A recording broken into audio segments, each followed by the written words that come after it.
Bring the meeting to order and begin with Pledge of Allegiance. If Commissioner Herschel, would you lead us, please?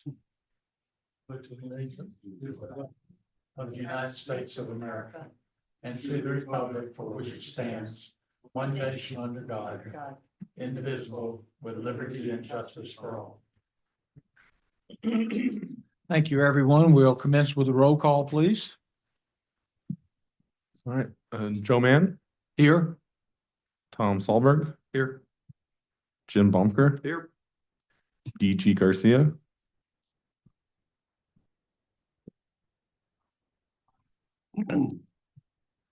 Charlie Yanks, Here. Dale Robbins, Here. Bill Follier, Here. Gene Huyschel, Here. Troy Mullenix. Here. And DG Garcia did ask to be excused. We entertain a motion to excuse Commissioner Garcia. Move to approve. Second. All in favor? Aye. Aye. Thank you. Commissioner Garcia is excused. General business, review the agenda. Are there any additions or changes to the agenda for tonight? The minutes first. Motion to approve? Move to approve. Second. Any discussion? All in favor? Aye. Thank you. Approval of minutes from October the 9th. Everybody get a chance to review the minutes? See any changes that need to be done there? Entertain a motion to approve? So moved. Second. Thank you. Any discussion? All in favor? Aye. Thank you. We'll move to climate resiliency workshop. Ms. Miller, are you online? Actually, it's John Phillips that's going to be Oh. presenting. And John, you probably want to unmute yourself. Evan, could you pull up the presentation for climate? Thank you. Oh, I guess I have to stop the share, don't I? Is that John Mueller? Or Miller? John Phillips. Oh, Phillips.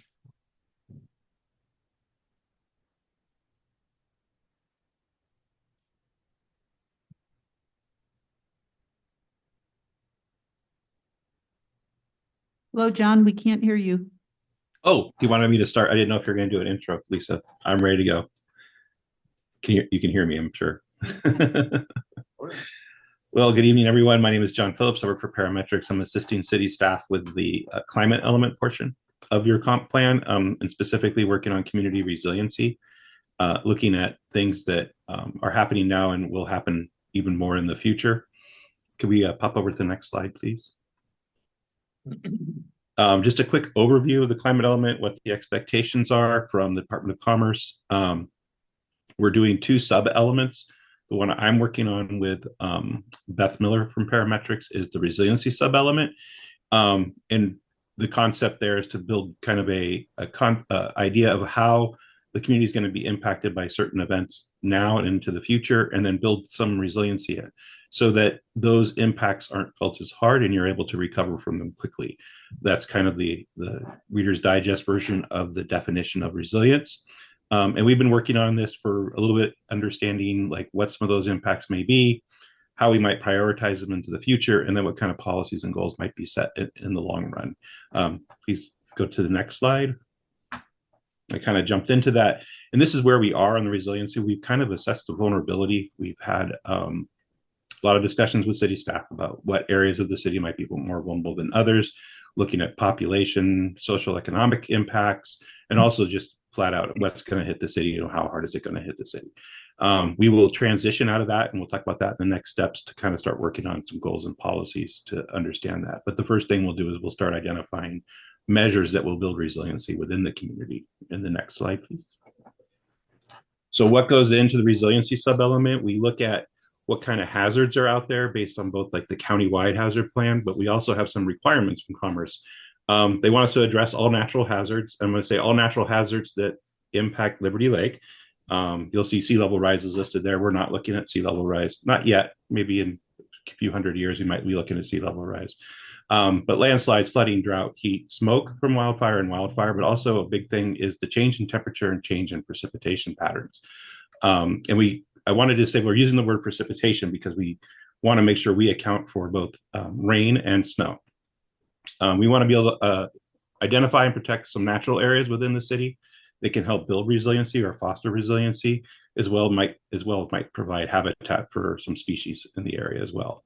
And then also, like we've been talking about, the big one is to enhance the community resiliency. As we look at the comp plan overall, how does resiliency fit into the different elements that are already being explored, whether that be housing, land use, the natural environment, utilities, and capital facilities.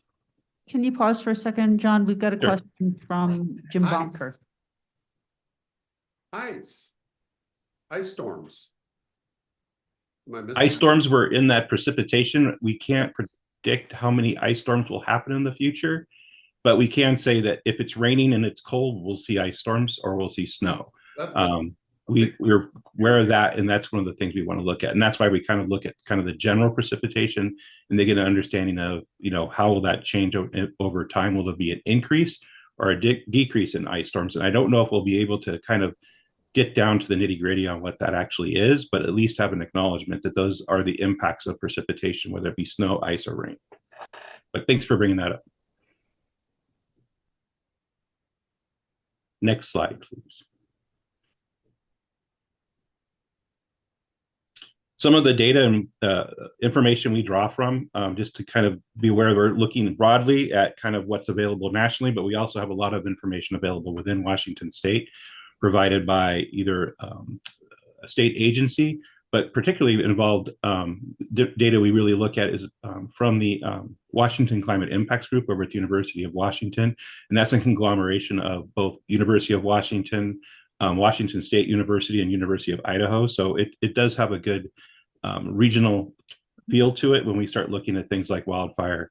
We start looking at things like heat. We're not looking at it from the perspective of the western side of the state. We also want to look at it from the perspective of the eastern side of the state. So the data and information and studies that come, we rely pretty heavily on what comes out of Washington State University and University of Idaho to get a good understanding of how that might impact specifically what happens in kind of the drier, steep areas within Washington State. But we also draw from Washington State health disparities. We're using the American Community Survey. We break everything down into census blocks as we start looking at things so we understand what's going on in different parts of the city. And we get a lot of information from the Center for Disease Control on health impacts. So what are those health issues that we're dealing with within the community now, so we can see how different communities and different populations are impacted by things like heat and wildfire smoke. So things like asthma, things like heart disease, things we want to kind of have a good sense of, like, what does that fall in the population? And of course, most importantly is input from staff and input from folks that are we're presenting to as well, because that's, you're on the ground, you understand what's happening, you can give us good input on what's doing. But from the data perspective and how we lay it out, those are our big data sources. Next slide, please. So what does it all come to? We've broken it up both into the mid-century and late century of what we might see as changes in weather patterns within Liberty Lake. You can see we look at total annual precipitation, which we kind of feel like is going to change over time, but not too dramatically, as much as your late summer precipitation. So that would we record as kind of your drought and your late summer drought, if that's going to, any rainfall is going to decrease significantly. And we highlighted the 2080s. We think there's a lot of, as you would imagine, looking late out into the century, trying to project what might happen. There's a lot of uncertainty in how much rain will not fall on Eastern Washington, specifically within Spokane County, late in the summer. And that's kind of the July, August, September timeframe. That has a huge impact when we start talking about water supply and water issues. And then kind of the other end of it is things coming more intensely in the wintertime. And like we said, we're looking at precipitation. So that increase, when we say 18% increase, we look at a percent increase in the amount of precipitation that falls. And this is not necessarily how it falls, rain, snow, or ice. But that's something we want to keep in mind, that we can make some broad-based assumptions that if we get a lot more rain in December, January, February timeframe, that could probably fall as snow or ice. Okay, one more. Flipping over to the extreme heat, which is Can the you next. pause for a second, John? Sure. Yeah, just one more. Wind. Wind is an issue because we don't actually know how much wind will change or if wind patterns will stay the same in the future. More wind would come by the changes in kind of the atmospheric dynamics. But right now, what we're hearing is you'll still get windstorms. The intensity of the windstorms will probably increase because of the temperature. So as it gets warmer, you'll see more intense windstorms. But winds are something that they really don't have a good handle on quite yet of how that might change over the next 20 to 30 years. We've been talking quite a bit with some of the atmospheric science folks at University of Washington to get a better understanding of that, because we're dealing with a lot of wind issues when we do kind of transportation and bridge projects. Yeah, So we're tornado, hoping within the next 5 to 6 years, we'll hear more about wind, but you can assume tornadoes, it's warmer. thunderstorms, The what? say thunderstorms, tornadoes. Haven't heard anything about tornadoes yet. And I think those are hit or miss. Those are kind of acute things that happen within the weather as the pattern of weather changes, and whether the jet stream brings thunderstorms or whether that brings kind of tornadoes to the area is kind of not well understood, because it's kind of too finite of a weather issue. Now we can predict those things out, right? We have better weather stations, more radars to be able to see that information in the atmosphere. So we can say, 5 to 10 days out, hey, there's a big thunderstorm coming. There's potential of tornadoes. But as far as looking long range, whether those are going to increase or see more of them, that's kind of a question mark and an unknown at this point for looking into the future.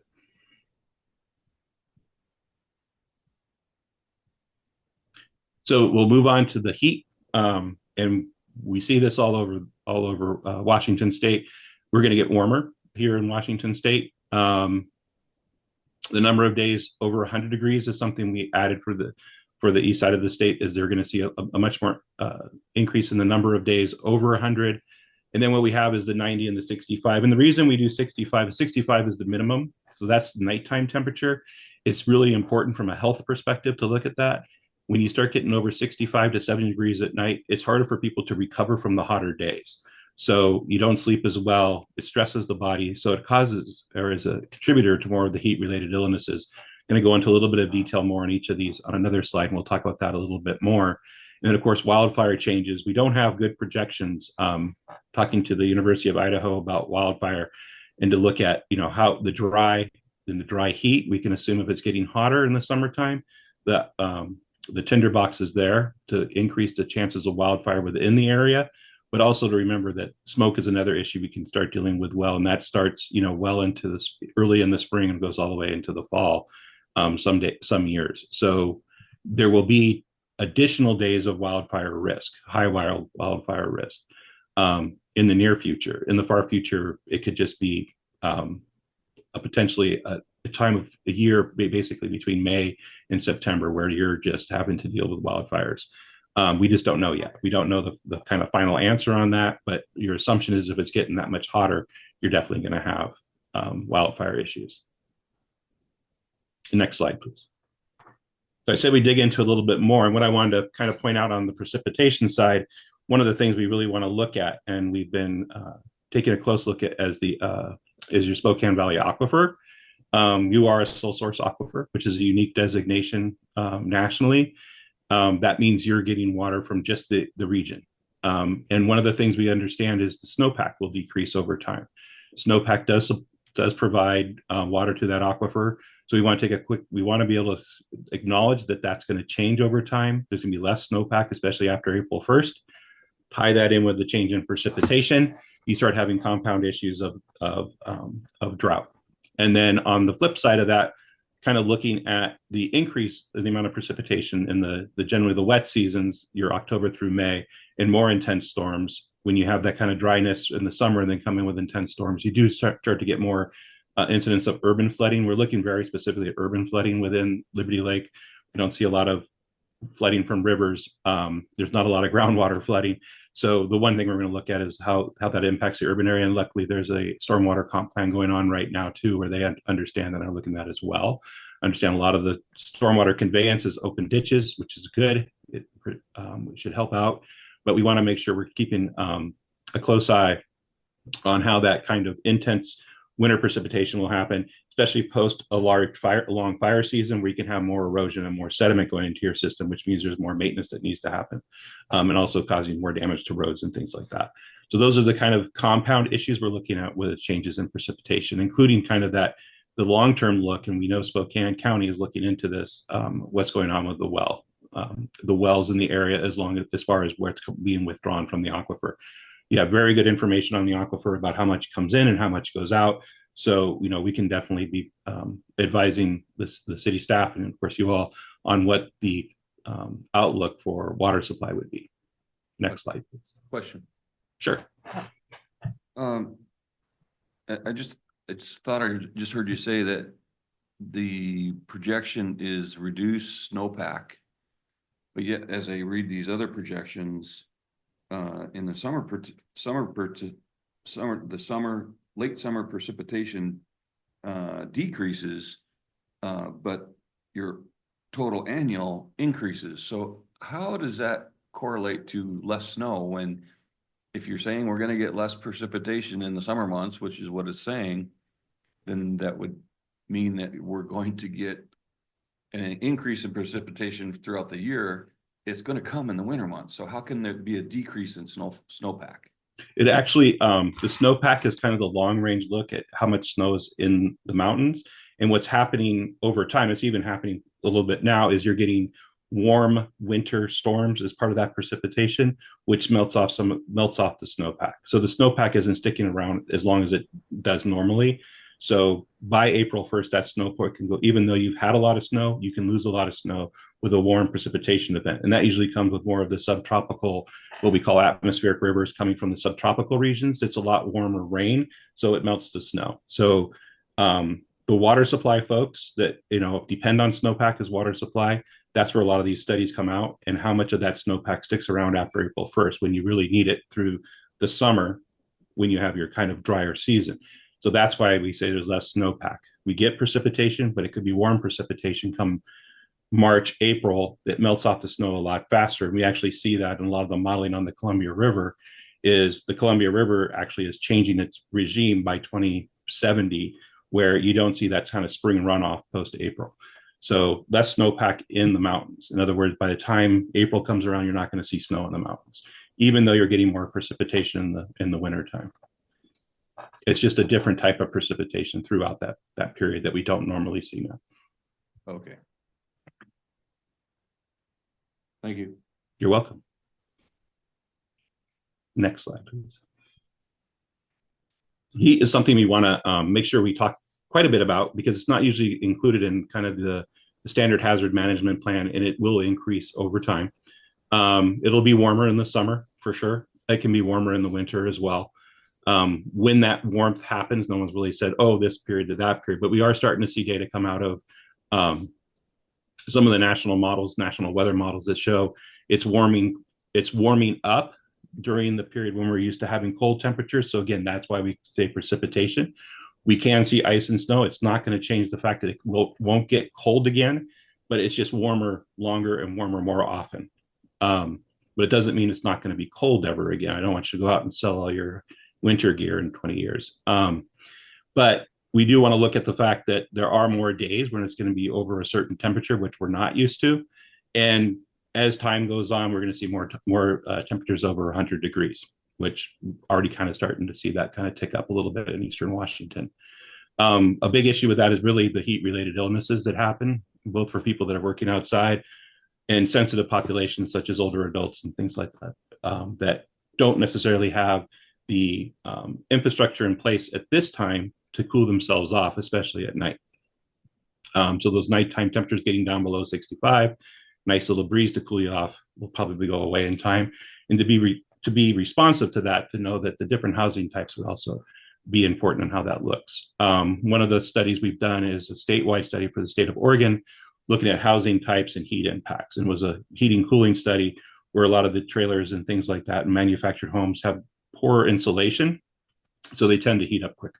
So those are places you might want to target some sort of incentive to put in heat pumps and have air conditioning, if that's something we want to look at. Also, cooling centers are extremely important in the future, especially during the high wildfire season. There's a chance that power will be brownouts could occur during that season, so people wouldn't have access to heating and cooling, and to have a place for people to go to cool.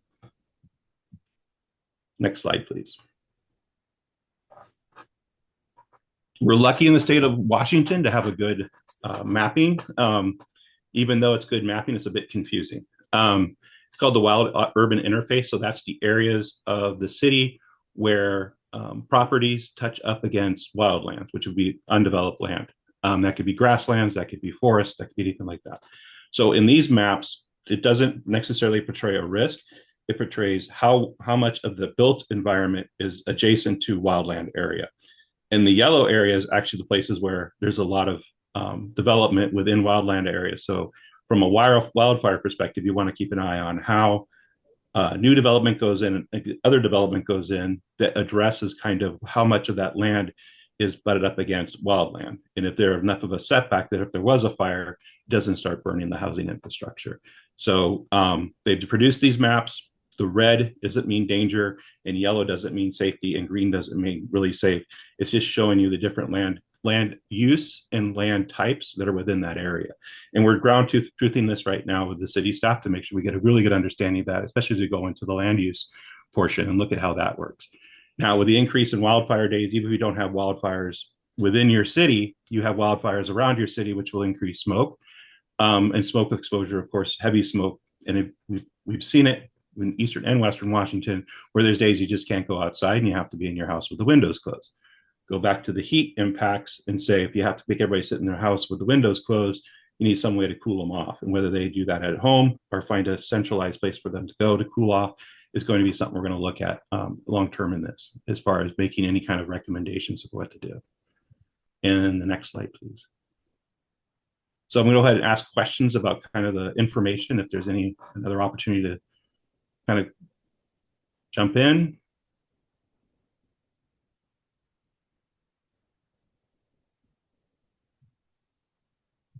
We'll do next steps, Lisa, and then I'll be wrapping up. That's the next slide. So we kind of saw this at the beginning. Like I said, we'll be transitioning from understanding all this data to actually talking about measures that might address some of these issues we've identified. Provide a list of those measures and how those might turn into policy or goals within your comp plan, and also see how it interrelates to other parts of the comp plan. Like I was talking about earlier, land use was a big one, housing, utilities, and capital facilities are places we really want to look. And then as we look at other things that happen within your environmental impacts, things like that, we'll also be cross-referencing that. And what we'd like to do is make sure those policies and goals are reflected in the elements they need to be reflected in, and potentially have what we would do is do a crosswalk within the climate element saying, hey, you can find this policy over here and this policy over here, but these are the things we're doing to address these kind of changes and build resiliency. So we'll be working on that. Mostly coming up with some of the measures, understanding what really kind of addresses those and what the complexities might be as they cross-reference to other things, kind of that compounding. So I have a blank side saying set goals and develop policies because we haven't developed any, but kind of off to the right, these are the things we really want to concentrate on. Most of your drought and water scarcity as that increases, wildfires and how it might impact the heat and heat waves, and then looking at how the water, sewer, and stormwater plans might address some of these changes that we're seeing as well, to make sure everyone's kind of thinking about the resiliency in a holistic way. And that's all I have for this evening.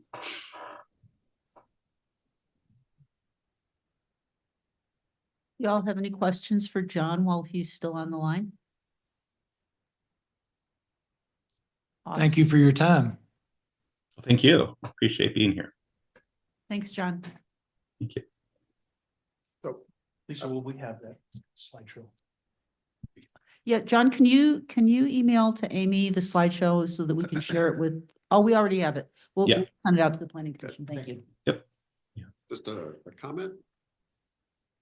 So I'm from the Midwest, from the St. Louis area. And hundreds of people have died in the St. Louis area because of heat. If they don't have air conditioning, older people, they die.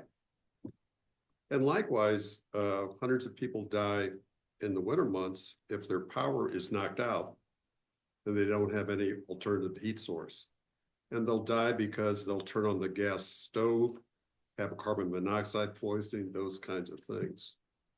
So one of the things I was thinking about with respect to resiliency, yeah, we have these climate issues, but access to dependable power for air conditioning and for heat, that could really, without that dependable access, you could be up the proverbial creek without much of a paddle. So that's something that I think is very important with respect to resiliency. That is a great point, and one of the things that will be happening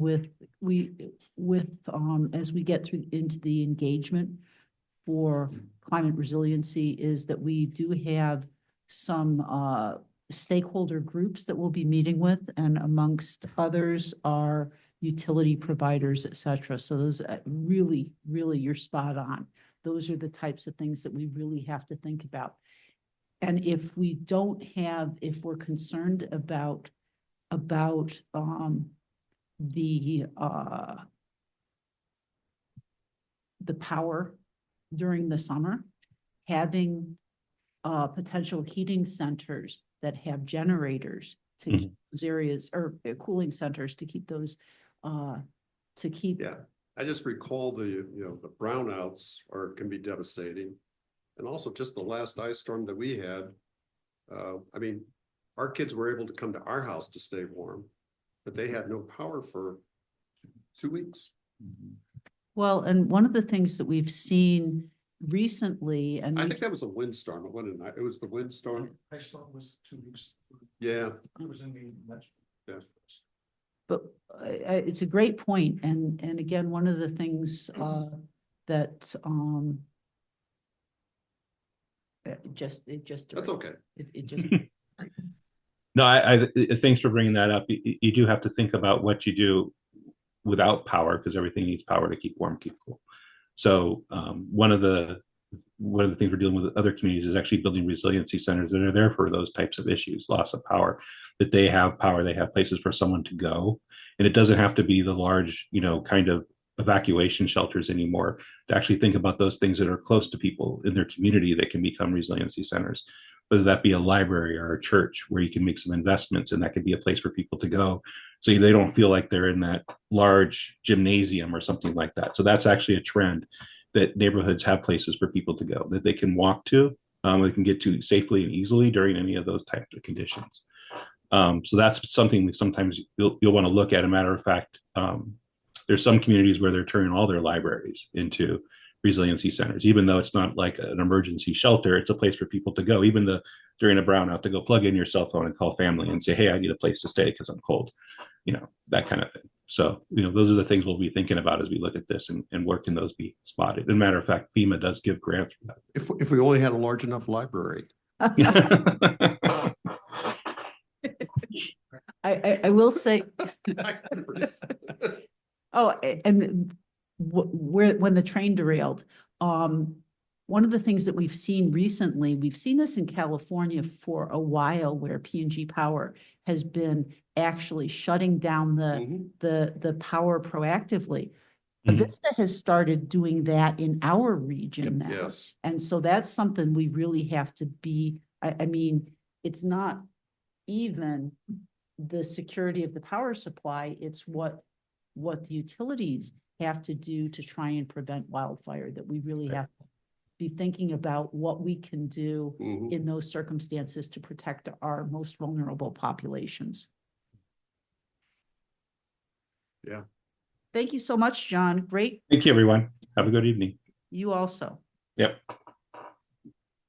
I'm going to, So we'll move on now to housing update. yeah, so. I just got a comment, sorry. Okay. That's a perfect example of resiliency, but yet on the other side of this coin, you have those at the state level that are pushing to get rid of those power sources and natural gas. So what in the world? Go figure. How does that connect?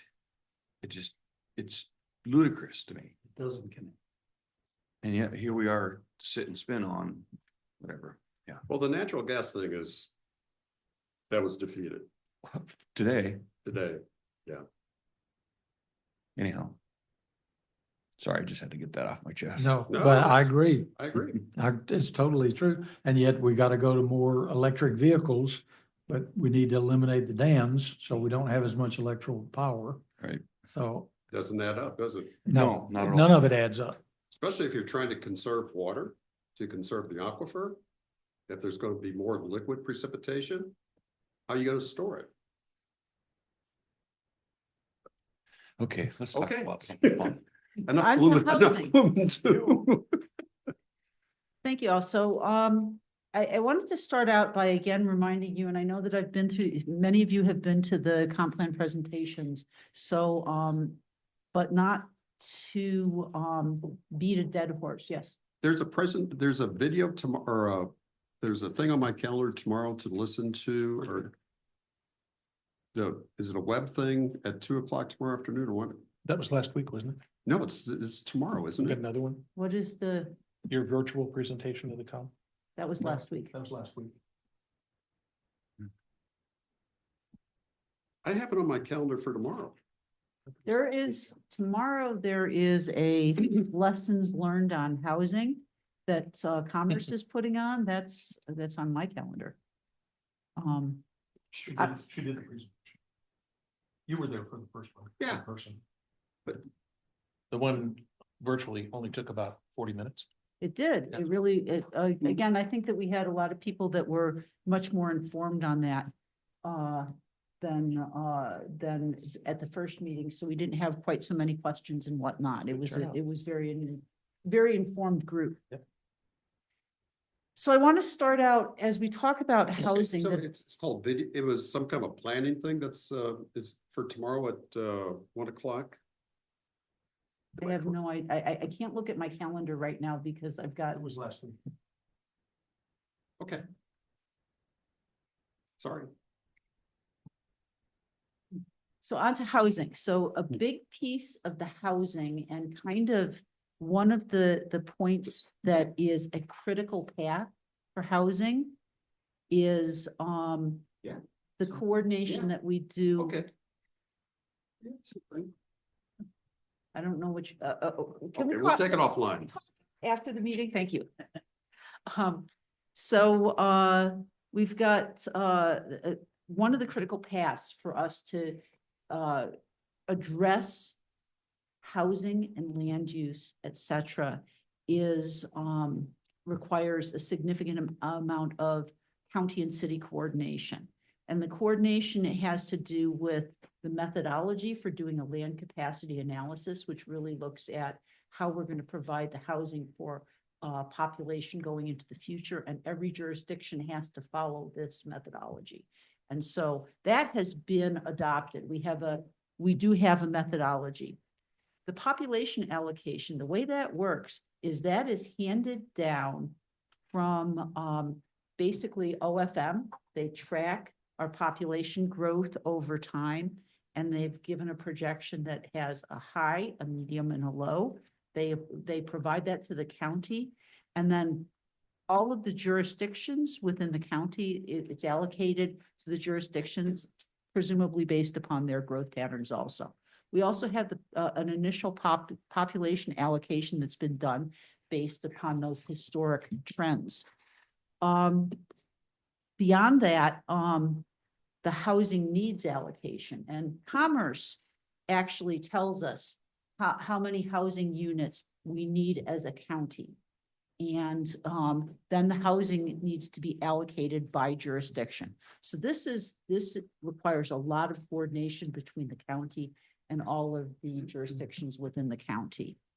Other things that we will be working on is the urban growth area. Together we need to collaborate on that, because the urban growth area is not owned by the cities. It's actually areas within the unincorporated county that are expected to have urban growth. In order to allow them in the urban growth area, there has to be the ability to provide urban services, so sewer and water services.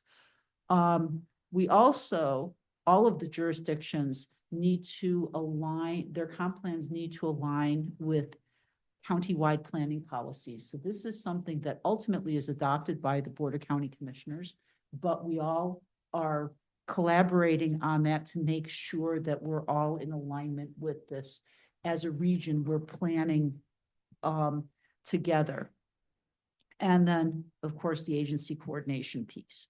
So Lisa, question, Yeah. just with regard to, either you or Amy had said that the city of Spokane's time schedule is next year, or is it this year? For the comp plan? So we're all on the same schedule. Everybody has to have it Yep. adopted by June 30th of 2026. Okay, the different places within the state are 2024, 2025 and 2026. So is the city of the valley on the same? Yes, they're just moving a little more slowly So than I the rest thought of us. that then we would be able to use some of the things that, so we're gonna be, parametrics is gonna be looking at things that have been done in other parts of the state that may not help us with our Yes, collaboration with our own neighbors. yes, but the city of Spokane already has, as it relates to climate. So the climate piece, city of Spokane has a consultant on board and is also working on it. Airway Heights has just brought a consultant on board. The city of Spokane Valley hasn't even started yet. The county is working on, and in fact, today at the steering committee of elected officials, they actually reviewed countywide climate planning policies. So it's in process. Okay. We are ahead of the curve in terms of the other jurisdictions in our area, but. Thank you. Getting back to the coordination, the structure for the coordination of all the population and housing, et cetera. We have a planning technical advisory committee that Amy and I and Lance all participate in, and we're on various subcommittees. We also participate in this. We basically bring forward recommendations to a steering committee of elected officials that are made up of the elected officials from all of the various jurisdictions. The mayor does sit on that. Some of the larger jurisdictions have multiple representatives, as is known to be the case in many types of organizations within the county. So the Planning and Technical Advisory Committee really does all of the legwork, makes recommendations to the steering committee of elected officials. The steering committee of elected officials then makes recommendations to the Board of County Commissioners. Ultimately, the Board of County Commissioners has to adopt these pieces. And so there is a lot that's going on behind the scenes with this process to get us to a place where we can talk more definitively about the housing piece. Population projections, we do have initial population projections. Again, as we said, that this is it's done on a countywide basis based on OFM population projections. And Spokane County's 2026 through 2024 or 2046 population projection has been recommended to SCIO or by SCIO to the Board of County Commissioners, and an initial population allocation has thus far been done. We need this for planning purposes, for the iterative adjustments that we'll need to make to address the land capacity analysis to demonstrate that we have adequate zoning and land available to support the housing needs for that projected population. Lisa, Yes. question. What is the basis for the allocation of population? There has to be some initial basis. This is what I'm that's where I'm going. Okay. So I want to share with you. So this is what the county got from OFM. And it was based upon basically looking at the population trends and so the low was for in 2046 for the entire county was 575,000 and change. The high was 770,000 and change. The medium was 654.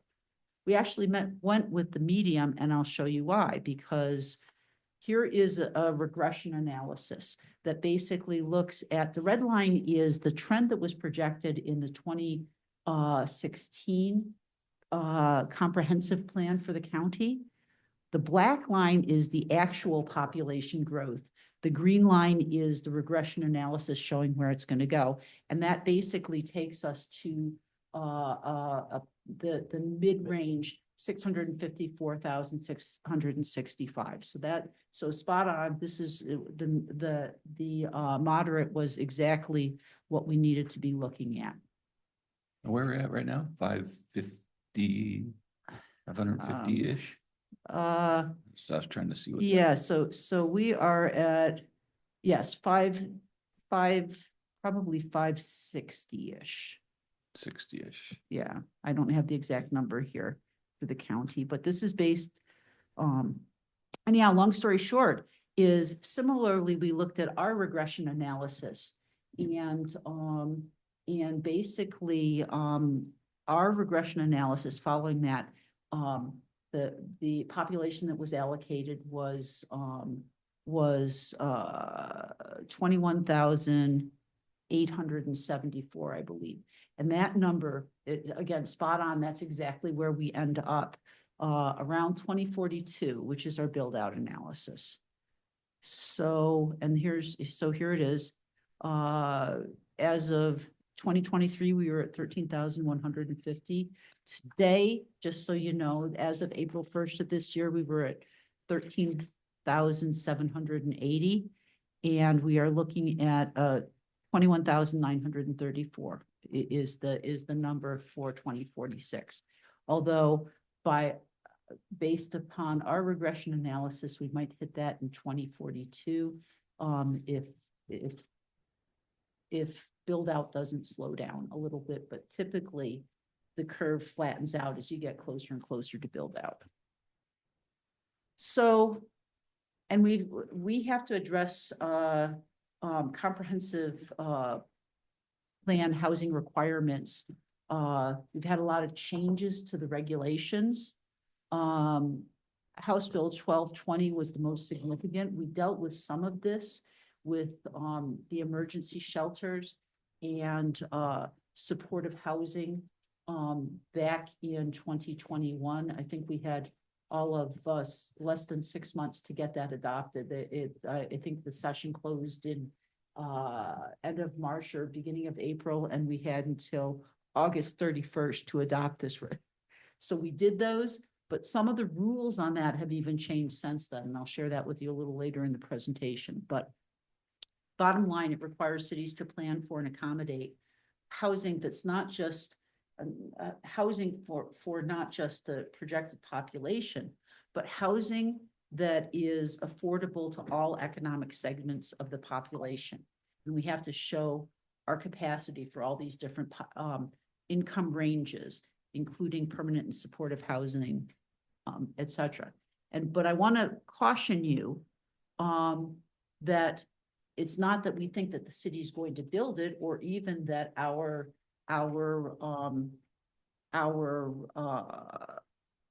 requirements, our development code is going to do anything other than potentially allow for it. So just because we allow for these housing types doesn't mean that they'll necessarily be affordable. But our task in this first round with the land capacity analysis is just to show that our zoning permits the housing types in the quantities that are projected for the various income levels. And so Commerce provides the allocation for the housing types on a countywide level. They also, as for the allocation by jurisdiction, Commerce provides a housing for all planning tool. It was developed by Burke, actually the consulting firm that we're using for our sign code, that basically if you convert your population to housing based upon household size, basically it'll take you through the process and tell you what your housing needs are. PTAC and SKIO have to recommend an allocation methodology. They have a couple. There's A, B, and C methodologies. We quickly determined that B didn't work. We've got SKIO has recommended the methodology C, we're fine tuning that and, in doing that as a group with the PTAC. We thought we were at the numbers and then we realized that we had plugged in population instead of housing. So now they're quick correcting. And that's, so we thought we would have the final numbers at our, steering committee, meeting today, but that's now, we're now looking at January before we'll have an answer on that, which is unfortunate, but we do know what the range is. It's one of the things that has been holding us up on our scheduling and whatnot, but we're moving forward with our land capacity analysis anyhow, in rough form based upon the numbers that we have. So again, bottom line is that as we allocate that, we just need to demonstrate that our land use and development regulations will actually accommodate housing types that will be affordable to the various income level groups as projected through this tool. And what Commerce does is they provide us with basically a range of housing types that are assumed to be affordable to various household groups. So detached single-family housing is affordable to people that are 120% above the average median income. And again, average median income is, or the average median, or area median income, excuse me, which is based on, is at the county level. That ranges from about 75,000 for a single-family household up to about 105,000 for a family of 5. That's what our area median income is. I'm sorry, Lisa, it's based on the county's median income, not the city's? That is correct. That is correct. Because an area median income is a statistical measure for the entire region. The housing allocations are all based upon, everything is done on a county level based upon the requirements of the Growth Management Act. So just want to be clear that that's what it's based on. Does HUD establish that? It's a statistical number. So yes, HUD reports that Okay. number. And I believe that's for a family of 4. I believe it's for a family of 5, but I just gave you rough numbers to give you Okay. kind of an order of magnitude. So it depends on the size of the family. So moderate density housing is townhomes, duplexes, triplexes, quadplexes, and that serves the moderate income 80 to 120% of AMI. Low-rise multifamily, so walk-up condos that are 2 to 3 floors serve low income, 0 to 80%, or are assumed to serve the lower incomes. Again, there has to be some subsidies for the lower levels. There's no way anything is affordable when you get to 50% of AMI, honestly, or below 50% of AMI. Mid-rise multifamily apartments and condominiums and ADUs are assumed to be affordable for 50 to 80%. It's unfortunate because ADUs are not nearly as affordable as people would hope that they would be. And that's the reality of some of it's our building code, frankly. So we have a population and we're looking at housing levels. Or the housing for various categories. I'm not sharing the numbers with you right now. I'm just going to share with you the methodology. What we have done thus far is go through and looked at what's been constructed since 2020.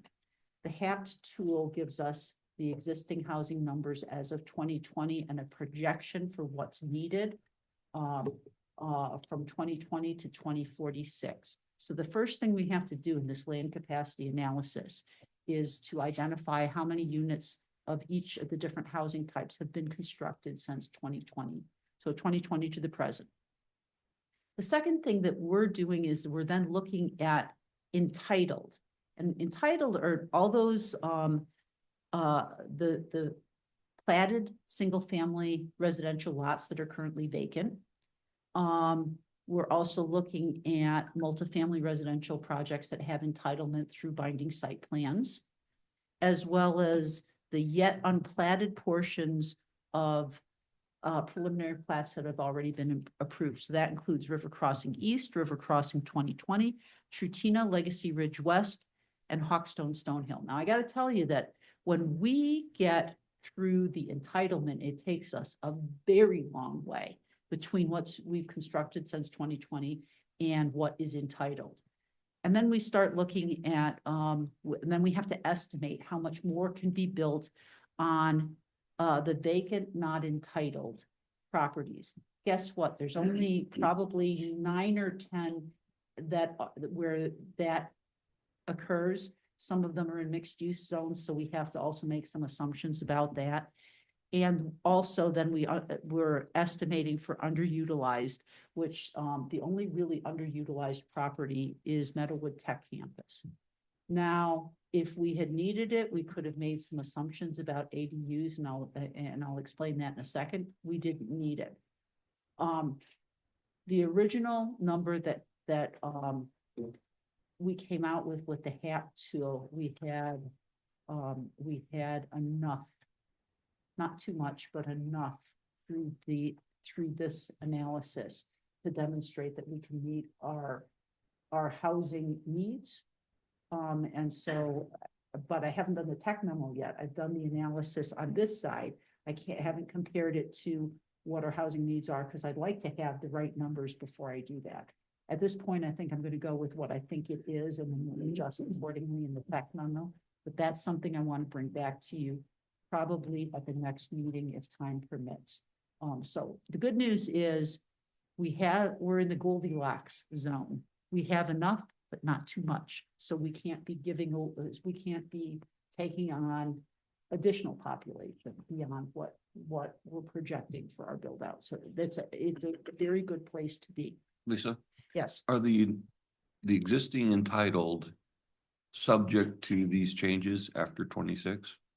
Are they subject to what changes? Well, as I've looked through some of the. Oh, so yes, so everything, everywhere, everywhere. Now, first of all, we'll get into that in a little bit and I'll talk about what impacts us because we're under 25,000. So not a lot. We already allow for all of the middle housing, but we're only really required to provide a minimum of 2 lots per unit.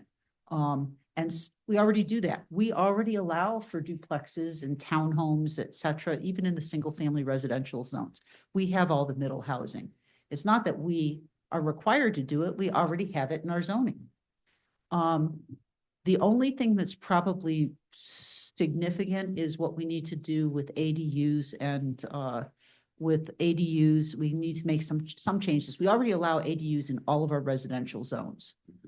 But we don't, we have to change some of the standards associated with that. And we also have to allow for this unit lot subdivision. And I'll get into those in the next half of this. Okay. I just wanted to spend a little bit of time letting you know that it's not that we're not working on the housing, it's that this coordination thing that's happening has stymied us a little bit. At our December meeting, I will bring back the land capacity analysis and show you where we're at with it and kind of walk you through in detail the methodology. I wanted to give you the high level and tell you that we're okay. So that's a good place to be. And now I wanted to go into just a little bit required housing code amendments. So this is also part of it, and different parts and pieces of this have different requirements for when they're going to be adopted. One of the things I will say is that in the first 2 rounds, the 2024 and the 2025 cycles all got a 6-month extension on their comprehensive plan update. And at the steering committee of elected officials today, the steering committee agreed that they are going to go through the Association of Counties and the Association of Cities on the legislative agendas and push hard to get a 6-month extension, which the other 2 cycles already did. So we're trying to get it pushed out to December 31st of 2026 for the adoption, because we got a lot of work to do. But that's and I'm not sure how that will play in with the timeline for adopting these code amendments, but I'll share with you what the what the RCWs say now about that.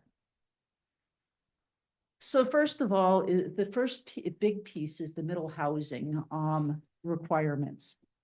And first of all, some definitions: cottage housing, residential units on a single lot with common open space, either land is common ownership or unit, either land is in common ownership or units or condos. And a minimum of 20% of the lot must be common open space. This is something we can already do within our code. Although the standards are not very explicit, and it's something that we will want to tease out when we get to our development code amendments. Courtyard apartments, attached dwelling units arranged on 2 or 3 sides of a yard or court, already can do it. Major transit stop, bus stops or high performance transit corridor, bus rapid transit, etc. Middle housing includes 2 or more attached, stacked, or cluster homes, including duplexes, triplexes, 4plexes, 5plexes, 6plexes, townhomes, stacked flats, courtyard apartments, and cottage housing. A stacked flat is a dwelling units in a residential building of no more than 3 stories, in which each floor may be separately rented or owned. Townhomes or townhouses, buildings containing 3 or more attached single-family dwelling units that extend from foundation to roof and have a yard or public way on not less than 2 sides. So these are all things that we already have in our development code. Lisa? Yeah. How is courtyard apartments different than courtyard housing? It's the same Same concept. concept, Yeah. because we allow courtyard housing. Yes. Yeah. None of these are things that there's not a type that we don't allow here in Liberty Lake. So that's, and I can't get my thing. There we go.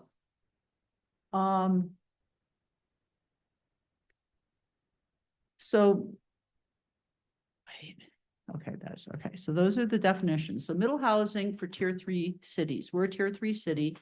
Even at build out, we're under 25,000 in population. We have to allow 2 units per lot in all residential zones. Check, already done. Standards for middle housing cannot be more restrictive than for single family housing.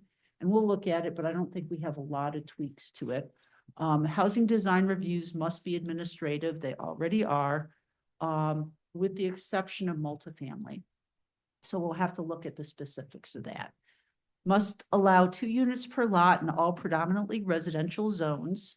And we exempt lots less than 1,000 square feet from the 2 unit per lot provision. So that's one of the big, that is one of the big things. Must allow all middle housing types that meet the unit lot, the 2 unit per lot density requirement by right in residential zones.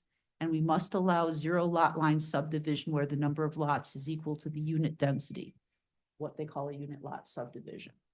So basically you can build to simplify the concept, you can build an accessory dwelling unit and then you can subdivide the property and have 2 separate housing units is what that means. Again, middle housing requirements, applies the same development permit and environmental review processes to middle housing as those applied to detached single-family residences. Already the case. Also, it does not require off-street parking within half mile of a transit stop. We will have to look at it. That is a change to what we have now. Requires no more than 1 off-street parking space per unit on lots of 6,000 square feet or less before any 0 lot line subdivision or splits. So that's also changed. So we are going to have to change some of our standards. For cottage housing requires a minimum of 20% of lot to be common open space. We don't really have that requirement right now. So again, what's going to happen is we're going to have to change a lot of standards when we get to the development code. For courtyard apartments, requires at least 1 yard or court, which must be bordered by attached dwelling units on 2 or 3 sides. For townhouses, requires at least 3 attached single-family units that extend from the foundation to the roof and have a yard or public way on not less than 2 sides. So those are some of the requirements of what we're gonna have to change in terms of middle housing. The takeaway on that, and we've got 6 months after the adoption of the comp plan till December 31st of 2026 to adopt those changes to development code. But it's not a heavy lift. It's mostly related to standards. Accessory dwelling units is another change. Again, must allow at least 2 ADUs per lot as a single family housing unit, duplex, triplex, on all lots that meet the minimum lot size. Well, we don't have minimum lot size, first of all. Second of all, we only allow 1 ADU per lot, so this is a change. I will say that we allow ADUs in all residential zones right now, and we only have a handful. It's not something that we've seen happen a lot. I'm not really concerned about this, but we will have to change our code on this. We cannot establish roof height limits of less than 24 feet. No setback requirements, yard lot coverage, tree retention mandates, restrictions on entry door locations, aesthetic requirements or requirements for design review that are more restrictive than those for the principal unit. We do have some standards for ADUs that are more restrictive than the principal unit, so that's something that we'll have to change. And we can have no owner occupancy requirements. And for those of you who've been around long enough, you will have heard me go on my rant that owner occupancy has no place in any development code. It's not development. It doesn't change. It doesn't change the nature of what's been built. 2 questions. Yes. If I can. So on the no setback requirements, yard coverage limits, how does that play into the lot size? We have a limit on how much of the lot can be structure. So, yeah, so we do, and you can have that. What it says is no setback requirements, yard lot coverage limits, tree retention mandates, restrictions on entry doors, et cetera. None of these can be more restrictive than than those for the principal unit. But it still has to fit the box of you can't have more than the percentage of coverage. Yes, For our yes. existing. One other question, on the gross floor area of the ADU, Mhm. says it must area of at least 1,000 square feet.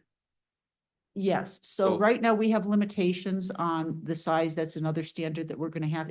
And the size limits are based upon square footage of the The main- primary residence, and Right. now we can no longer do that. So I guess my question is, I read that, does that mean, obviously it can be less than 1,000 square feet, but can it also be more? Not be subject to the principal size? So we can't require it to be more than 1,000 square feet. We could allow it to be more than 1,000 square feet, but right now typically most ADU regulations have a limit, and I think most communities I've seen the limit's like 900 square feet or Right. something like that, Or a percentage of the main house? or a percentage of the Right. main house, whichever is less. Right. So I get that's, as I read that, does that mean that there's no limit? No. So what that means is that we can put a limit of not more than 1,000 square feet. Or we could do a higher limit. What is restricting us, we can't do a Do limit that's less. lower than 1,000 Oh, square. okay, so right now the maximum is 900. So this is saying that We could change our maximum. minimum, it would, instead of saying the maximum is this, it would be the minimum. Well, how's that gonna work though? No, it's not, we're not putting any minimums. What it says is that we need to, we Allow can't 1,000 feet. allow up to 1,000 feet. We could do more than that, Okay, but we can't do less than that. So the 900 is out. At a minimum, it's got to be 1,000 square okay, feet. all right, great, thanks. So we don't need to be restricted. Let's not. Right, Yeah. exactly. Also, accessory dwelling units, legislation, so parking, no off-street parking requirements may be required within 1/2 mile of a transit stop. A major transit stop, I should say. On lots equal to or smaller than 6,000 square feet, we may require no more than parking space one parking space per ADU before any zero lot line subdivision or unit lot. You want Sorry. it to be one? Yeah. Okay. It's on our sheets here. Okay, yeah. On lots greater than 6,000 square feet, no more than 2 off-street parking spaces per ADU may be required. And impact fees on the construction of ADUs cannot be greater than 50% of the impact fees for the principal use. Typically, they wouldn't be subject to SEPA, so typically we don't charge Harvard Road mitigation fees are our only impact fees. However, there's also some things related to water and sewer connection, and it doesn't apply here because we're not the water and sewer purveyors. So that and that's something that again, I think the intent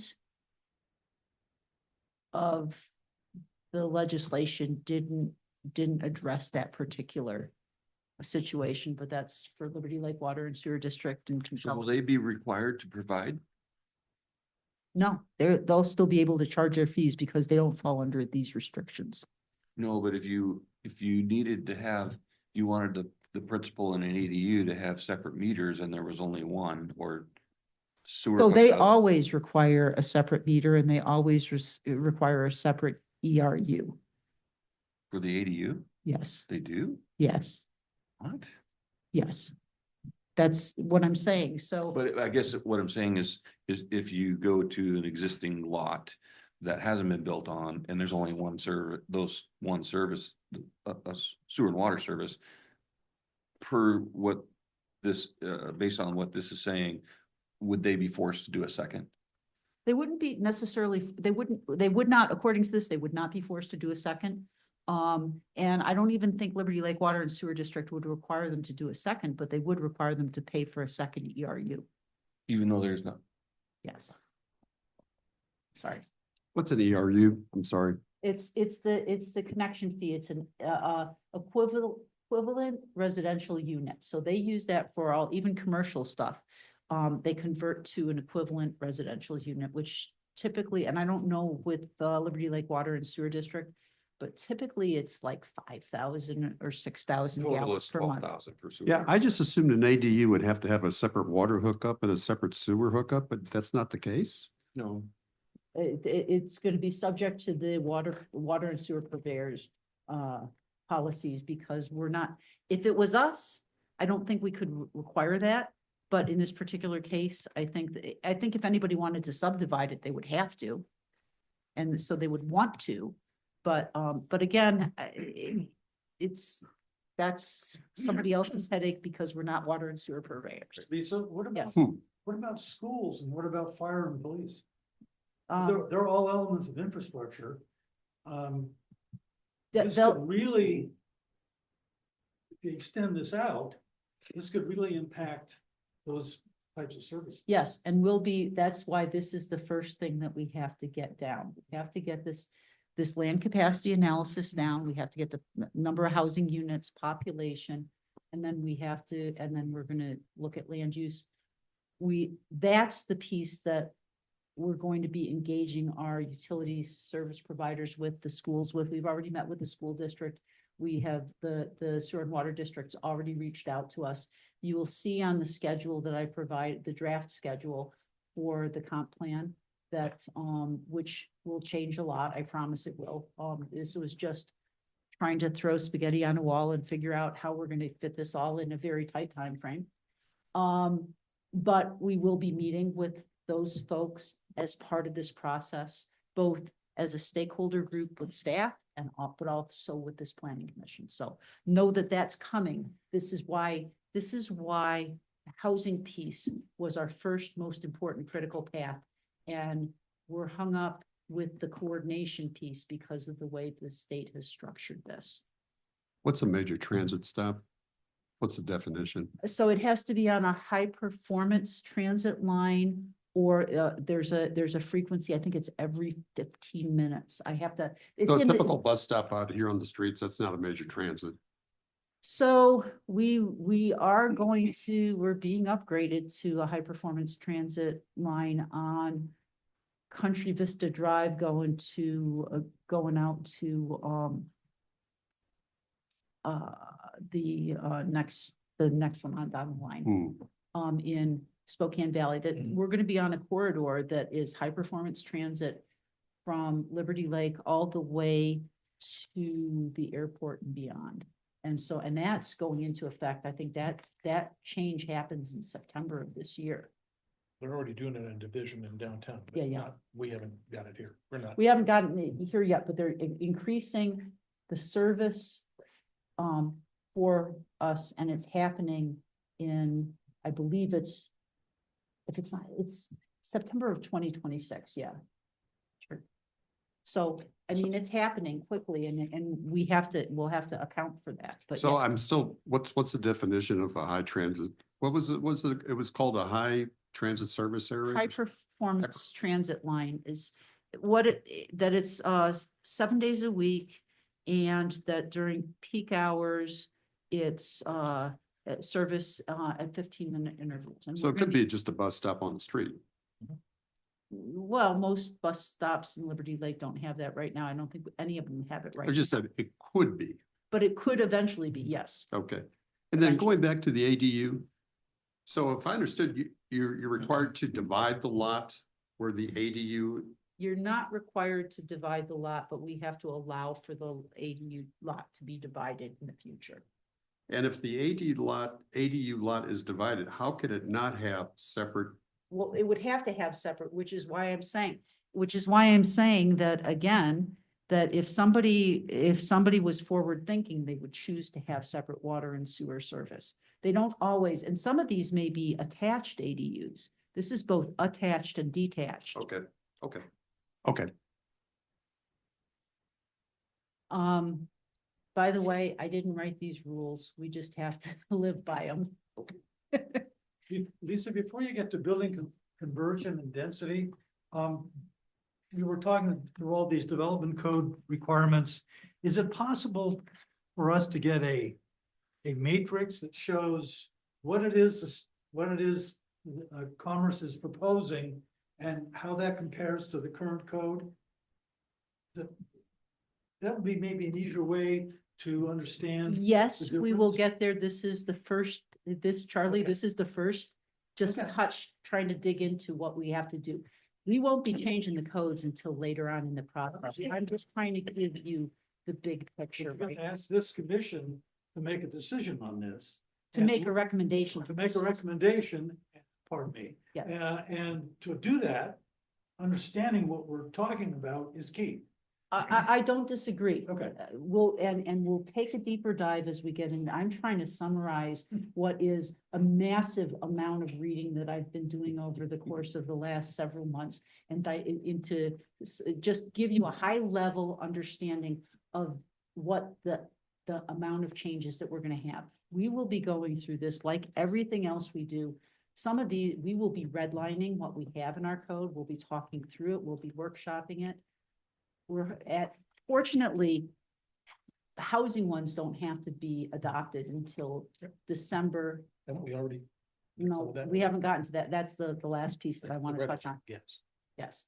So, we will be getting to that. We do have one that we have to do now, but, and I'll explain why we have to do that when we get to the emergency housing piece. But the point that I wanted to, make, and I've got to get this back. So from current slide, and oh, man, I got to share my screen first. Okay.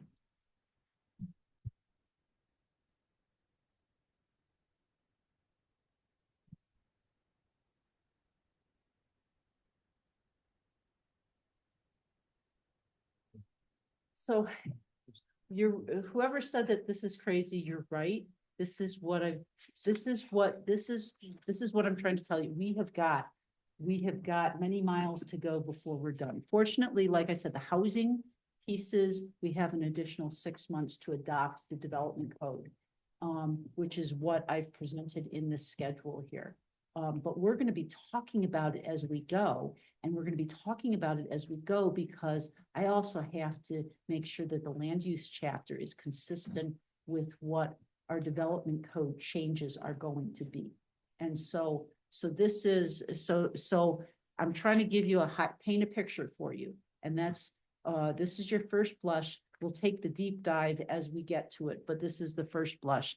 And, so there's another, piece of legislation, building conversion and density, that, also has to be adopted within 6 months.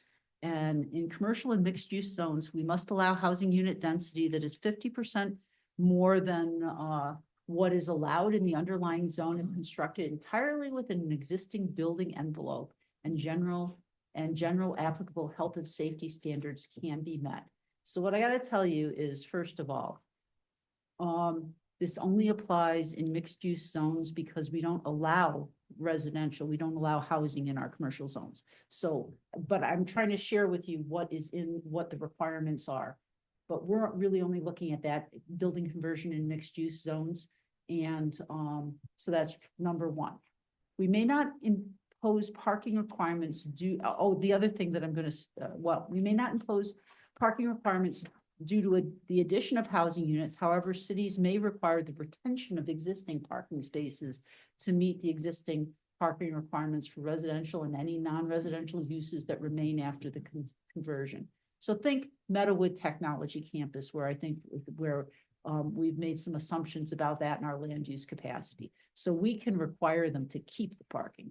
We can't necessarily require additional parking.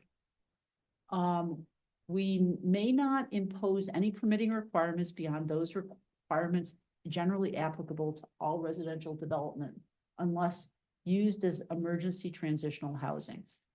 And we don't now. The standards are the same. We may not impose design standards, including setbacks, lot coverage, and floor area ratios. We don't have floor area ratios, by the way. Requirements beyond those requirements generally applicable to all residential uses in the underlying zone. Okay. May not impose exterior design or architectural requirements beyond those necessary for health and safety of the use of the interior of the building or to preserve character defining streetscapes. There's more, folks. We may not impose energy code requirements for any unchanged portion of the building solely due to the addition of housing units. However, if any portion of a building is converted to new dwelling units, those units must meet the requirements of current energy code, which is probably going to preclude the conversion of the buildings to begin with. We may not require a transportation concurrency or SEPA study. A city may not deny a building permit application for new housing units in an existing building due to nonconformity of the existing structure, including parking, height, setback, elevator size for gurney transport or modulation. And that gurney transport, that's a building code thing. Unless the zoning official makes a written determination that the nonconformity is causing a significant detriment to the surrounding area. Note that a city is not required to approve a building permit application for new housing units within an existing building that cannot satisfy life safety standards. Got to meet building code. Lisa, what does modulation mean in this case? Where is modulation? City may not deny a building permit application. Elevator size for gurney transport or modulation. Modulation. I'm not sure. I'm not sure. This is taken directly from the code. Okay, that's fine. I just didn't know what the word meant. Thank you. That's a great question. I will email you all when I find out the answer.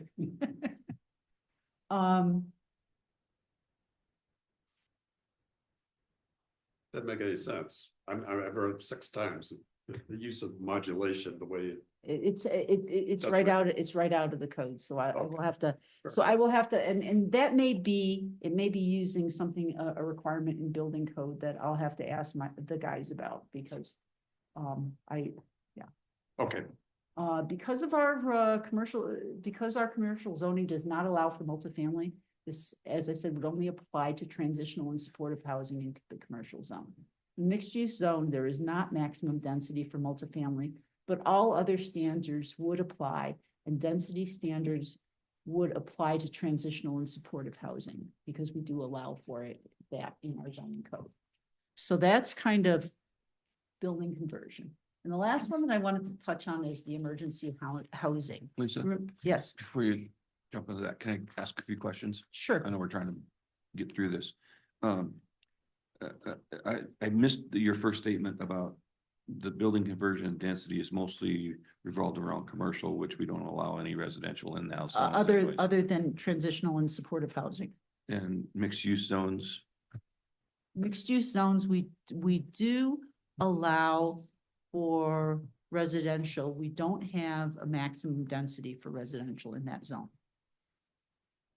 there's no So the max. density requirements would not apply, but all the other standards would apply. So when they talk about 50%, you must allow density 50% more than what is allowed So that's meaningless if you don't have, if you don't already have a maximum maximum density. identified. And then my other question then, the same with mixed use zone, there's no maximum density for multifamily. Okay, my only other question around several of these ADU building conversion is, I think I know the answer, but I'm gonna ask anyways. How does that impact, especially I see design guide, or design review, design standards, it called out several places here. How does that work with an HOA's governing documents? I actually have the answer to that. Okay, So one of the things that, in looking at this, and this is specific to ADUs, I know this, but I suspect that it applies to others as well. mhm, If it's within an HOA, in these mixed use zones, that wouldn't be the case. But if it's within an HOA, if it is an existing, if it's existing CCNRs, you won't have to revert. But if they're new CCNRs, will not be able to prohibit these types of uses in these standards. Now, what I don't know the answer to, and I suspect the way it's worded, I suspect that the answer will be defined through litigation. These phased subdivisions, that there's already existing CCNRs and they're just adopting them. It doesn't, the way it's worded, it does not appear that they need to, if the CCNRs already exist, it appears you don't need to revise them. But I suspect that that's one that will get litigated. interesting. Well, take it with a grain of salt, because in 2026, HOAs are gonna fall under new RCW rules regardless of when you've been established. Oh, okay. So that's why I was kind of wondering, how does this all fit that part of it? So again, all I know is that it was actually explicit about this, that if it falls within existing CCNRs, you don't need to modify it, but Okay. all new CCRs going forward. Will it say that somewhere so I can reference it? I will find that for you again. Thank you. This was it. As I said, you should see my desk is covered with piles of these guidance docs on what Low has. on the priority list, it just, some don't take the word of others. Understood. I will find that. I will find that for you.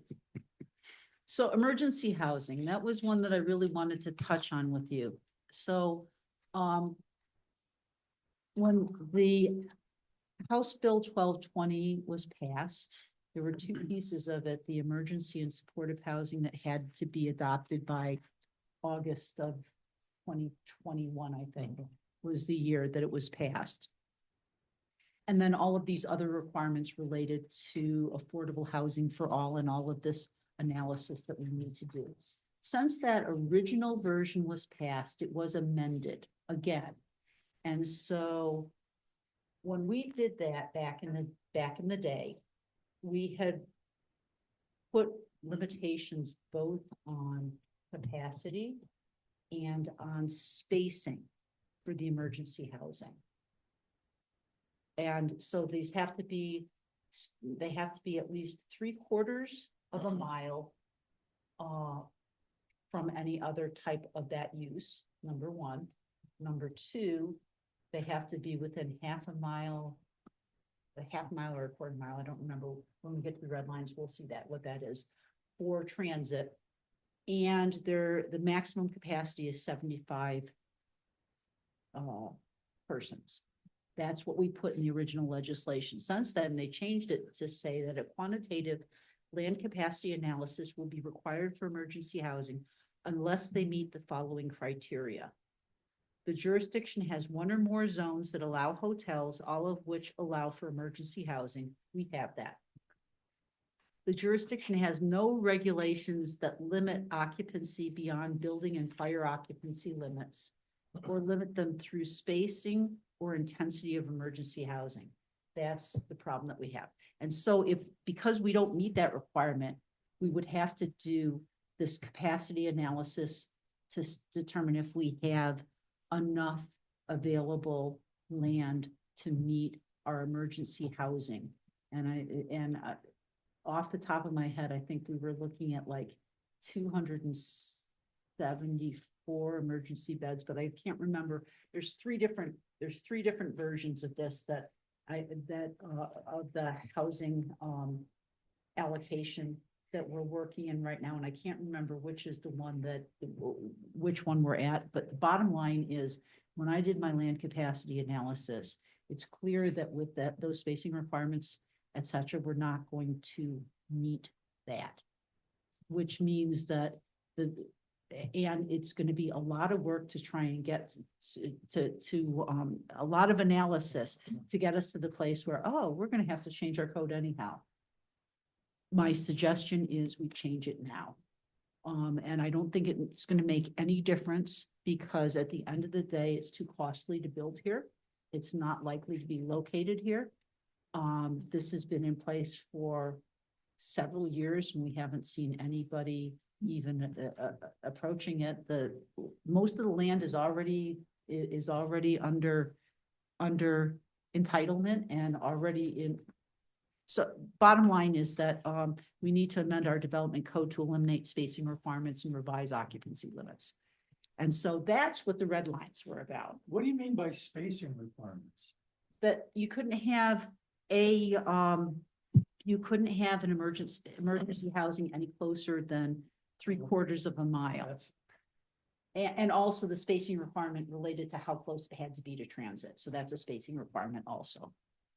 So we do allow emergency housing and shelters in the following zones: mixed use zones, M1, M2, M3, commercial zones, C1 and C2, and the river district zones, RDM and RDC. They're all the zones that allow for hotels, which is what we were required to do.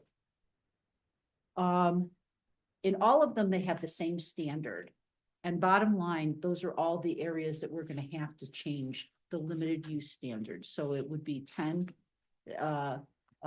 section 10, 2X, the X is whatever the zone chapter is, 3C, and then whatever the number of the limited use standard is. And all we need to do is we need to eliminate the facility is limited to the general capacity of the building, and then strike the words, but in no case shall it exceed 75 residents. And we need to eliminate E and F in order to prevent the concentration of facilities in one area of the city. The proposed facility must be distanced at least 3/4 from any other standalone emergency shelter or transitional and supportive housing as measured from the nearest point of such properties. So that we need to strike that, and the facility must be located within 1/4 mile of the fixed transit route. Need to strike that also, and it is 1/4 mile, so We have to do that in each one of these sections. in each one of these sections. And so I just wanted to bring That's this to you, That's the only changes that you would need to make? in order to not have to do the land capacity analysis for emergency housing. Those are the only changes we need to make on this one. And I'm proposing that we bring it back. I'll bring back the full set of changes. I wanted to share with you what this looked like so that you would understand that it's not, I don't think it's not going to change anything. in reality, other than what the development code says and the fact that we, Just get you out to do the analysis. Gotcha. You want a motion now? no, I have to bring, Okay. so, but if you're good on it, we can get the hearing scheduled in January. We can just go forth and do it. Do it. Bring it forward and then, okay. Do it. These are very reasonable and minimal. Yeah. Okay. That's awesome. Thank you. That was easy. We don't need a formal. I like it. motion. If you want, I don't need a formal motion at this point because I'm gonna bring it back for a formal. Okay. hearing. Okay, That- Cool. Yes, question. yes. So I've made this comment before with respect to the whole concept of planning for Spokane County. Where we have another county right next door that's growing maybe twice as fast as we're growing. Mhm. Okay, Mhm. and we've talked about it in the context of transportation. Yes, I'm gonna throw you another question. Okay. That I'd like to get you're not gonna be able to answer, but somebody should answer this. What is the capacity? Number of people that the aquifer can support in 2046? that's a great question. And that is happening at a countywide level. They are looking at. Are we gonna get an answer to that? Well, so all of the water purveyors are part of the Spokane Valley Rathdrum Aquifer Coalition, and they're all looking at that. And so far, all of the data, and this is the data is pointing to the fact that we're not seeing a drop in the aquifer level, even with all this population we've added. However, What climate change? yes. Agreed. And so that is something that, and that's what the water purveyors that are all part of this coalition are going to be looking at with the county. And again, their cohorts in Kootenai County. Because that's the source of water in this community. And that could very well, depend upon the answer, that could limit your population. Absolutely. And that's one of the things, but we have to have these numbers, and this is, again, why this is the critical path. Got to get these numbers so we can have all those conversations. And it's not just us. In other jurisdictions, you're grappling with this also. Slowly but surely, people are moving forward with the LCAs. Like I said, I crunched the numbers. I need to write up the technical memo. I'm going to do it based upon my best guess as to what but regardless of, we're good regardless. I might have to tweak the document a little bit if something changes, and something could change. I know it's not really City of Liberty Lake planning issue, but just in general, as an overall plan, you don't want, with a single source of water, and water being the most critical resource to support the growth. Are we going to end up in a situation like with the Colorado River? I was thinking exactly the same thing when you said that. I was going to in fact say that's exactly, you're spot on. And that's why we have to get to that part of the Yeah. conversation. And there may be a point at which we have to, whatever we plan for, we may need to be changing these plans. And that's one of those things also that we have to be aware of, is that we plan in this 20-year increment, and this increment is going to be the build out of our city. But the reality is, one of the other changes that has happened with the RCWs related to growth management is that while we're extending the period between which we do these comp plans from 8 years to 10 years, in 5 years, we have to do a status check-in in terms of how we're doing on this and basically an implementation evaluation. And if we had done that at the 4-year mark or the 5-year mark, we would have known that we were going to vastly overshoot the population projections that we had going to begin with. At least now we're going to have that check-in, and we'll be able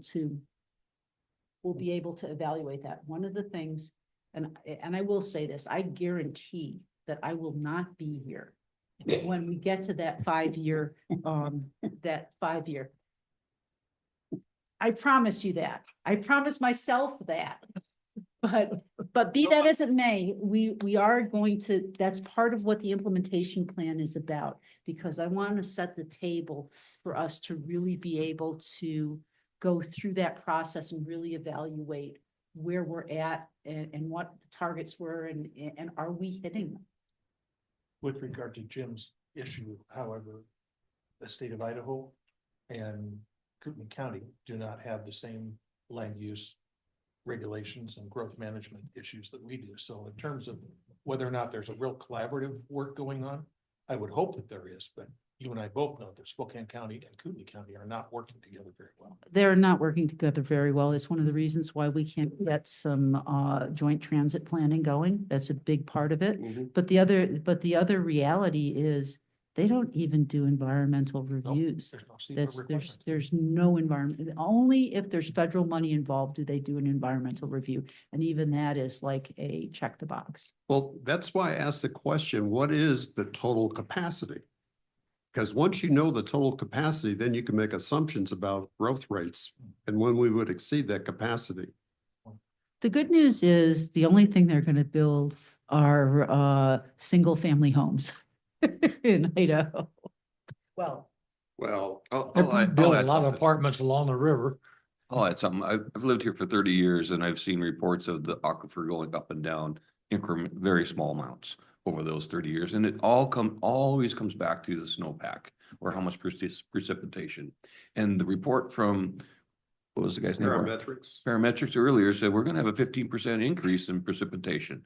So if you look at the area as a whole, the aquifer gets recharged from many different sources, many different lakes, snow melt, right when it rains. So that's probably, in my opinion, why it hasn't changed in 30 years dramatically, but our population probably has changed dramatically in 30 years. So absolutely. look at it from that, I look at it from that lens. And that's a really good point. The other thing I'm going to say, and John didn't get into this too much, but we'll talk about it more as we get into some of the things that we can do and some of the policies that we can, how we can affect some of these changes. But one of the things that we're already really good at is we dispose of all our stormwater using the 208 swales in the city of Liberty Lake. And that is a great strategy to really benefit the aquifer. And we need to continue to do that, and we have no plans to do anything but that. So, Any other questions, comments? Shall we move on? Do we have any citizens online for citizen comments?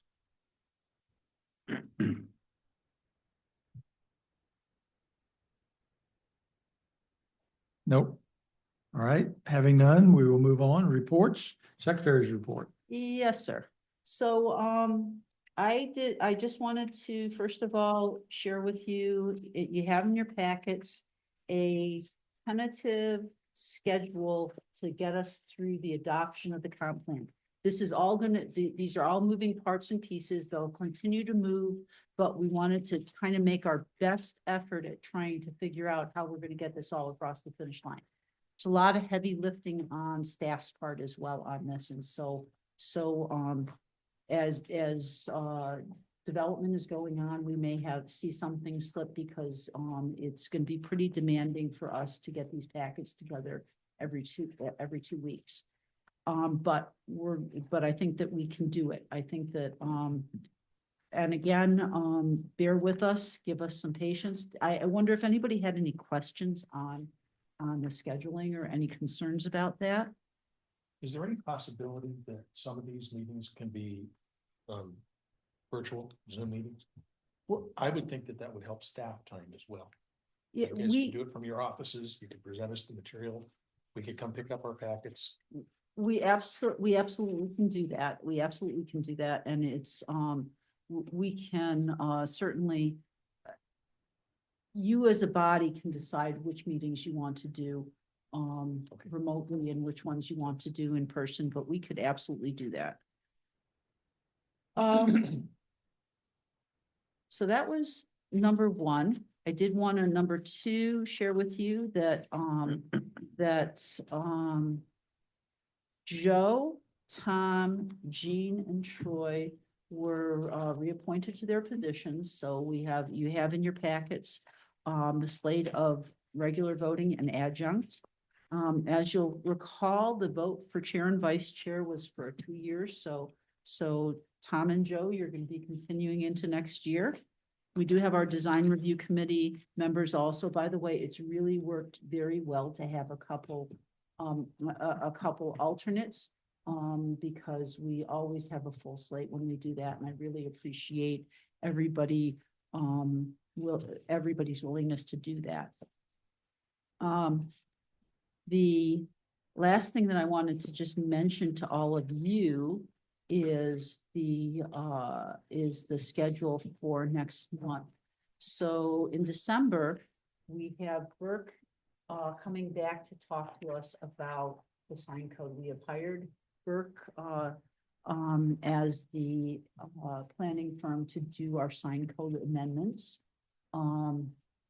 They will be coming to present to you a couple things. They will have completed a code audit and will walk you through all the things that we have to change in our sign code based upon constitutional case law. So that's the first thing we're going to do. What has to change? The second thing is they have put together a public engagement plan for that, and they also want to share that with you and get some feedback from you. We will be inviting the Community Engagement Commission to attend if they like, so that they can also provide us with their feedback, and we will be sharing that engagement plan with them as well. And then I am planning on, we had said the emergency housing workshop. We could actually, I don't think we need. no, we don't need it. So we could either do the hearing then, or we the could, hearing. let's do the hearing. Anytime we can move it up, because we're gonna have a Yeah. buttload of more. Yeah, absolutely. All right. So I will get you updated schedules, but, on that, but emergency housing hearing. Yeah, let's get that, let's knock that baby out. And then potentially, if that's, because depending upon time, I will probably share with you a draft of the LCA, even if we don't have the final version, but just so you could see the analysis. And then we will hopefully by January, be able to workshop the LCA technical memorandum. It looks like you could take the emergency housing workshop off January 8th and 22nd. Yep.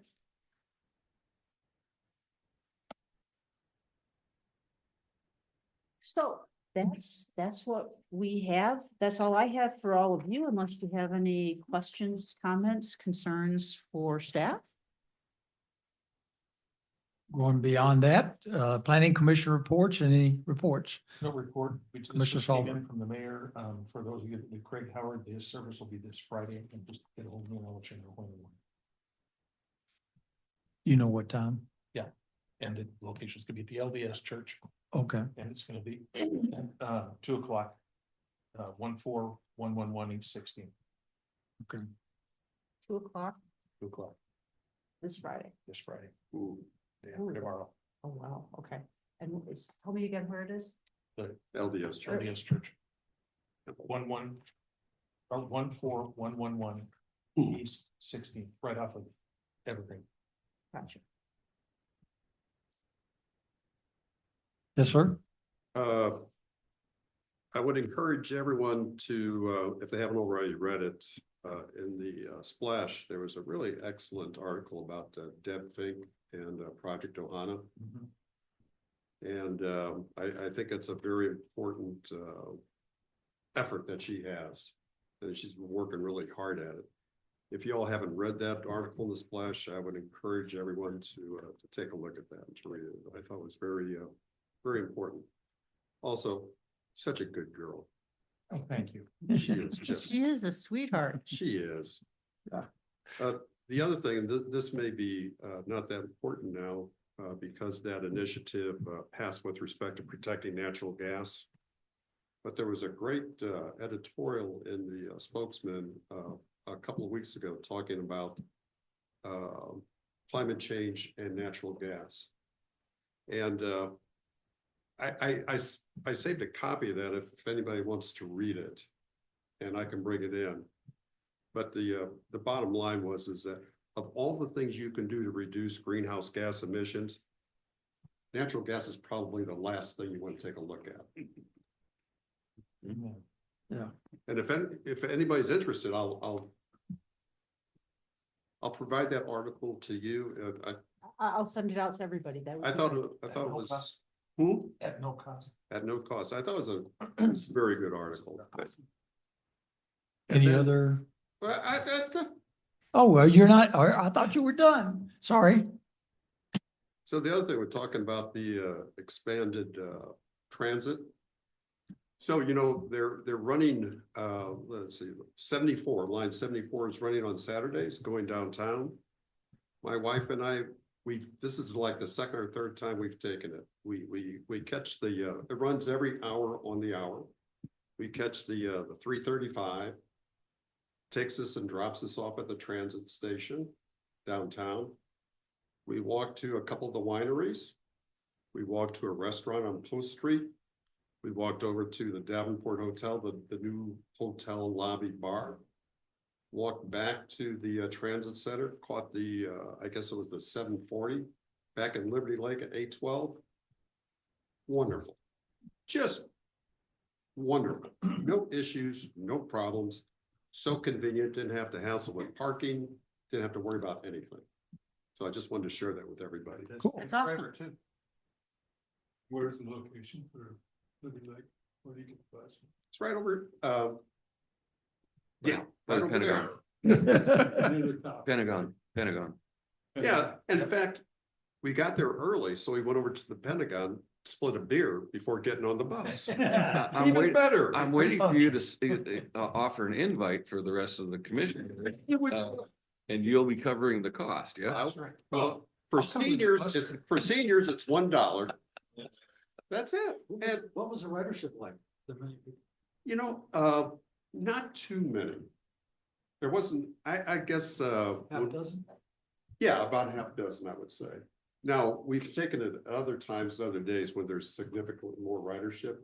But for maybe it's not well advertised or promoted, but people are afraid to go downtown.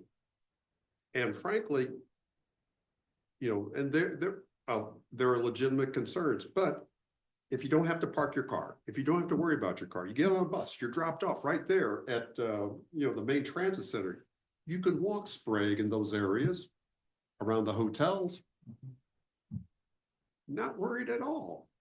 So just saying that's something for people to consider. Awesome. Any other comments? I will entertain a motion for adjournment. Well, I Nobody motion wants we to adjourn. adjourn? Is there a second? After saying all that. All in favor? Aye. Thank you. We are adjourned. Thank you all for a great meeting.